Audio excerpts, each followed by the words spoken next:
بسم اللہ الرحمن الرحیم۔ السلام علیکم ورحمۃ اللہ وبرکاتہ۔ الحمدللہ، آج ہم سورہ بقرہ کی آیت نمبر 102 پڑھنے اور سمجھنے جا رہے ہیں۔ دعا ہے اللہ رب العزت ہمیں سمجھ کر عمل کی توفیق عطا فرمائے، آمین یا رب العالمین۔ اعوذ باللہ من الشیطان الرجیم، بسم اللہ الرحمن الرحیم۔ واتبعوا، اور انہوں نے پیروی کی، ما تتلو الشیاطین، جو پڑھتے تھے شیاطین، علی ملک سلیمان علیہ السلام کی بادشاہت میں۔ وما کفر سلیمان، اور سلیمان علیہ السلام نے کفر نہیں کیا تھا، ولکن الشیاطین، لیکن شیاطین نے کفر کیا، یعلمون الناس السحر، وہ سکھاتے تھے لوگوں کو جادو۔ وما انزل، اور جو نازل کیا گیا، علی الملکین، دو فرشتوں پر، ببابل، بابل میں، ہاروت و ماروت، ہاروت اور ماروت پر۔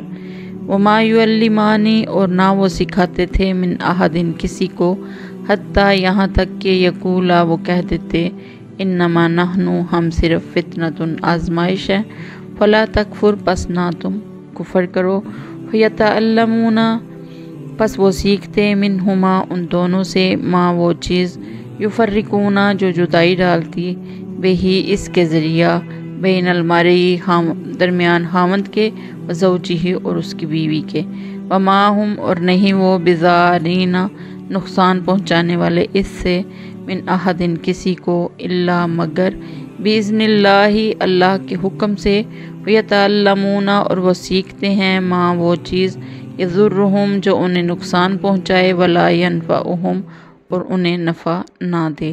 وَلَقَدْ، اور البتہ تحقیق، عالموا، وہ جان چکے، لمن اشتراہ، جس نے یہ خریدا، ما لہو، نہیں اس کے لیے، فی الآخرۃ، آخرت میں، من خلاق، کوئی حصہ، ولبئس، البتہ برا ہے، ما شروا، جو انہوں نے بیچ دیا، بہ، اس سے، انفسہم، اپنے آپ کو، لو کانوا یعلمون، کاش وہ جانتے ہوتے۔ یعنی ان یہودیوں نے اللہ کی کتاب اور اس کے عہد کی کوئی پرواہ نہیں کی، البتہ شیطان کے پیچھے لگ کر نہ صرف جادو ٹونے پر عمل کرتے رہے، بلکہ یہ دعویٰ کیا کہ حضرت سلیمان علیہ السلام، نعوذ باللہ، اللہ کے پیغمبر نہیں تھے، بلکہ ایک جادوگر تھے، اور جادو کے زور سے ہی حکومت کرتے رہے۔ اللہ رب العزت نے فرمایا، حضرت سلیمان علیہ السلام جادو کا عمل نہیں کرتے تھے، چونکہ جادو کفر ہے، اس کفر کا ارتکاب حضرت سلیمان علیہ السلام کیسے کر سکتے تھے؟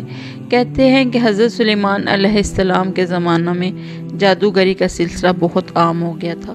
حضرت سلیمان علیہ السلام نے اس کے سدباب کے لیے جادو کی کتابیں لے کر اپنی کرسی یا تخت کے نیچے دفن کر دی۔ حضرت سلیمان علیہ السلام کی وفات کے بعد ان شیاطین اور جادوگروں نے ان کتابوں کو نکال کر نہ صرف لوگوں کو دکھایا، بلکہ لوگوں کو یہ باور کرایا کہ حضرت سلیمان علیہ السلام کی قوت اور اقتدار کا راز یہی جادو کا عمل تھا۔